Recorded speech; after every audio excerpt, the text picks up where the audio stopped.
রাতে দেরিতে ঘুমালে কি হয়? আপনি কি প্রতিদিন রাতে 1টা, 2টা, এমনকি 3টার আগে ঘুমাতে পারেন না? ভাবছেন, আরে সমস্যা কি, সকালে তো উঠেই যাই। কিন্তু সত্যি বলতে, আপনি নিজের শরীরকে ধীরে ধীরে নষ্ট করছেন। এটা কি জানেন? আজকের ভিডিওতে আমরা জানব, রাতে দেরিতে ঘুমালে শরীরে আসলে কি হয়, কেন এটা এত বিপজ্জনক, আর কিভাবে আপনি সহজেই এই অভ্যাস বদলাতে পারেন। আমাদের শরীরে একটা বায়োলজিক্যাল ক্লক বা প্রাকৃতিক ঘড়ি আছে।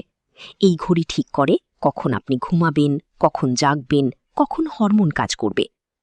রাতে 10টা থেকে 2টার মধ্যে শরীর নিজেকে রিপেয়ার করে, ব্রেন ডিটক্স হয়, হরমোন ব্যালেন্স ঠিক থাকে। কিন্তু আপনি যদি এই সময়ে জেগে থাকেন, তাহলে এই পুরো সিস্টেমটাই ভেঙে পড়ে।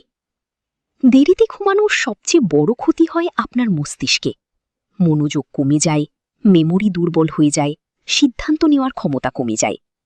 এমনকি গবেষণায় দেখা গেছে, নিয়মিত রাত জাগা মানুষদের মধ্যে ডিপ্রেশন ও স্ট্রেস অনেক বেশি। আপনি হয়তো খেয়াল করেছেন, দেরিতে ঘুমালে সকালে উঠি শরীরটা কেমন ভারী লাগে। কারণ ইমিউন সিস্টেম দুর্বল হয়ে যায়, ওজন বাড়তে শুরু করে, স্কিন খারাপ হয়ে যায়, ডার্ক সার্কেল, ব্রণ। এছাড়াও দীর্ঘদিন এই অভ্যাস থাকলে ডায়াবেটিস, হার্টের সমস্যা, হরমোনের গোলমাল, এইসব রোগের ঝুঁকি অনেক বেড়ে যায়। এখন প্রশ্ন হলো, আমরা কেন দেরিতে ঘুমাই? মোবাইল স্ক্রোল করতে করতে সময় চলে যায়, সিরিজ বা ভিডিও দেখা, কাজের চাপ, বা সিম্পলি মুড নাই। সবচেয়ে বড় সমস্যা, আমরা বুঝতেই পারি না এটা একটা খারাপ অভ্যাস হয়ে গেছে। ভালো খবর হলো, এই অভ্যাস আপনি খুব সহজেই বদলাতে পারেন।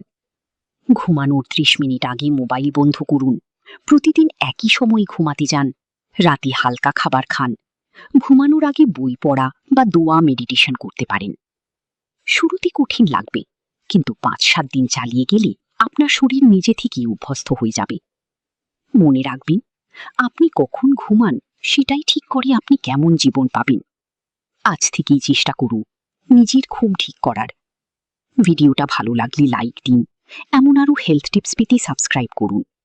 আমি আবার আসছি নতুন ভিডিও নিয়ে। ততক্ষণ ভালো থাকুন, সুস্থ থাকুন।